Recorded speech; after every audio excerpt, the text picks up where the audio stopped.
नमस्कार दोस्तों, आप सभी का स्वागत है आपके अपने YouTube चैनल में। दोस्तों, जन्माष्टमी का त्योहार हिंदुओं के लिए बेहद ही खास व अहम होता है। शास्त्रों अनुसार भाद्रपद मास के कृष्ण पक्ष की अष्टमी तिथि को कृष्ण जन्माष्टमी का त्योहार मनाया जाता है। कृष्ण भगवान का जन्म रात्रि 12 बजे कृष्ण लला का जन्म हुआ था, इसीलिए जन्माष्टमी का त्योहार भगवान श्री कृष्ण को समर्पित है। जन्माष्टमी के दिन भगवान श्री कृष्ण का विशेष रूप से पूजन किया जाता है। इस दिन भगवान श्री कृष्ण के बाल स्वरूप का पूजन किया जाता है। इस दिन घरों में भगवान श्री कृष्ण के लिए झूले लगाए जाते हैं और जन्माष्टमी की रात 12 बजे भगवान श्री कृष्ण का जन्मोत्सव मनाया जाता है।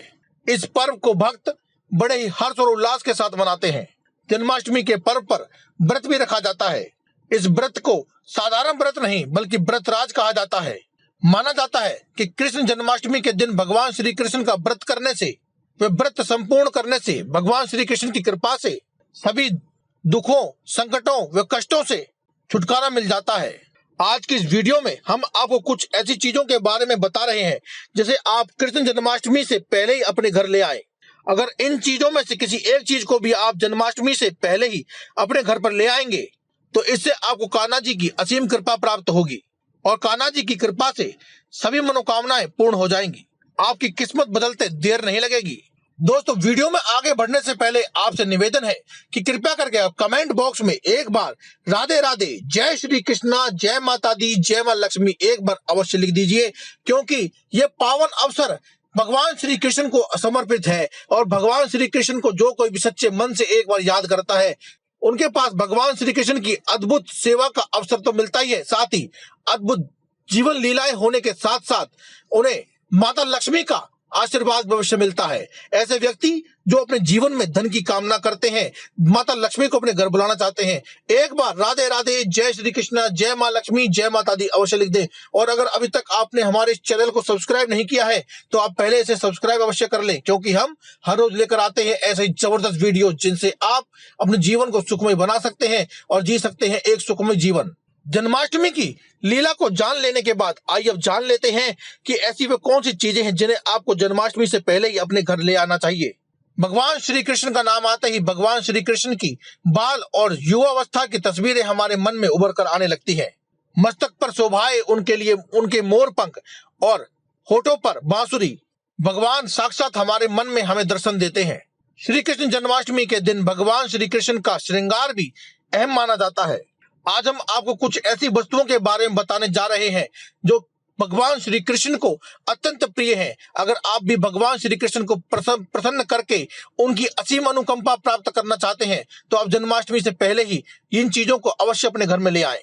अगर आप सभी वस्तुओं को ना भी ला सकें तो कम से कम इनमें से किसी एक वस्तु को अपने घर अवश्य ले आएं और कृष्ण जन्माष्टमी के दिन भगवान श्री कृष्ण को इस वस्तु को अवश्य अर्पित कर दें। दोस्तों, भगवान श्री कृष्ण की सबसे प्रिय वस्तु है मोर पंख। कहा जाता है कि राधा रानी के महल में बहुत मोर हुआ करते थे। जब वे भगवान श्री कृष्ण की बांसुरी पर नृत्य किया करती थी तो उनके साथ मोर भी नाचा करते थे। एक दिन किसी मोर का पंख नृत्य करते समय जमीन पर गिर गया, जिसे भगवान श्री कृष्ण ने तुरंत उठाकर अपने मस्तक पर सजा लिया। भगवान श्री कृष्ण के मस्तक पर सजा हुआ मोर पंख राधा रानी के प्रेम की निशानी माना जाता है। इसीलिए भगवान श्री कृष्ण के जन्मोत्सव की इस क्रिया में उनकी मोर पंख से हवा करना अत्यंत शुभ माना जाता है। इसीलिए राधा रानी एवं भगवान श्री कृष्ण को प्रसन्न करने के लिए श्री कृष्ण जन्माष्टमी के दिन उनकी पूजा में मोर पंख को अवश्य शामिल करना चाहिए। दोस्तों, दूसरी चीज है बांसुरी। हिंदू मान्यताओं के अनुसार घर में मोर पंख का प्रयोग करने से घर में होने वाला अमंगल भी टल जाता है। जिस प्रकार से भगवान राम की पहचान धनुष है तो उसी प्रकार से भगवान श्री कृष्ण की पहचान है उनकी बांसुरी। भगवान श्री कृष्ण की बांसुरी की मधुर धुन सुनकर गोपियां उनकी ओर आकर्षित हुई चली आती थी। भगवान की बंसी प्रेम और आनंद का प्रतीक है। भगवान श्री कृष्ण गोपियों के साथ बांसुरी बजाकर रासलीला किया करते थे और सृष्टि में प्रेम का संचार करते थे। कृष्ण जन्माष्टमी के उत्सव में कृष्ण श्रृंगार की सामग्री भी अत्यंत महत्व करती है। इसमें भगवान श्री कृष्ण की बांसुरी को भी शामिल जरूर किया जाना चाहिए। इससे हर गृहस्थी में प्रेम और आनंद का अनुभव आता है। माना जाता है जहाँ कहीं भी वास्तु दोष हो वहां पर बांसुरी लगाने से समस्त प्रकार के वास्तु दोष नष्ट हो जाते हैं। इसीलिए जन्माष्टमी पर भगवान श्री कृष्ण को बांसुरी अर्पित करने के साथ ही अपने घर में भी बांसुरी अवश्य लगाएं। दोस्तों तीसरी चीज है मोर मुकुट। ज्योतिषीय गणना के अनुसार माना जाता है भगवान श्री कृष्ण की कुंडली में काल सर्प योग था, इसीलिए वो सदैव मोर मुकुट धारण किया करते थे। क्योंकि मोर और सर्प में भीषण शत्रुता होती है, इसीलिए मस्तक पर मोर मुकुट धारण करने से काल सर्प योग से मुक्ति मिलती है।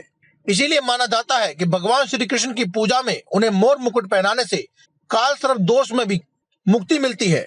दोस्तों चौथी व अत्यंत प्रभावशाली चीज है माखन मिश्री। भगवान श्री कृष्ण बाल अवस्था में अनेकों बार माखन मिश्री चुरा कर खाया करते थे, जिस कारण से उनका एक नाम माखन चोर भी पड़ा था। तो माखन मिश्री भगवान श्री कृष्ण को अत्यंत प्रिय है, इसीलिए आपको भगवान श्री कृष्ण की पूजा के समय जन्माष्टमी के दिन माखन मिश्री का भोग अवश्य लगाना चाहिए। दोस्तों पांचवी चीज है झूला या पालना। आदिकाल से ही नंदलाल को झूला झुलाने की परंपरा चली आ रही है।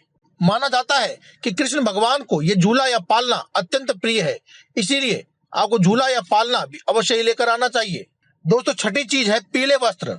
कृष्ण जन्माष्टमी के दिन भगवान श्री कृष्ण के जन्म लेने के बाद उनको पालना या झूला झुलाने के बाद व पंचामृत से स्नान कराने के बाद पीले रंग के नए वस्त्र पहनाए जाते हैं। अगर आप भी इस बार जन्मोत्सव मनाने की तैयारी कर रहे हैं तो आप पीले रंग के वस्त्र अवश्य लेकर आएं और कृष्ण लला के जन्म के पश्चात उन्हें पंचामृत से स्नान कराने के बाद आप उन्हें पीले रंग के वस्त्र ही भेंट करें। दोस्तों सातवीं व अंतिम चीज है गौ। भगवान विष्णु का यानी कि भगवान श्री कृष्ण का निवास माना जाता है गोलोक। भगवान श्री कृष्ण की गाय सहचर है।